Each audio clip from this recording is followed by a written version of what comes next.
The Samsung Galaxy A17 is an anticipated addition to Samsung's mid-range lineup, expected to offer a blend of performance and affordability.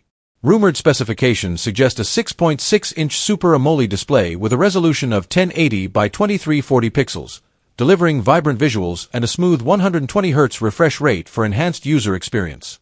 The device may be powered by the Exynos 1380 chipset, paired with 6GB of RAM and 128GB of internal storage, catering to multitasking and storage needs. Camera capabilities are projected to include a triple-lens setup with a 50MP main sensor, 12MP ultra-wide lens, and a 2MP macro lens, while a 32MP front camera is expected for selfies.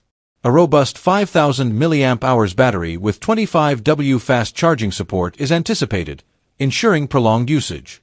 The Galaxy A17 is likely to run on Android 15 with Samsung's One UI 7. While these details are based on leaks and should be taken with caution, the expected starting price is around $300.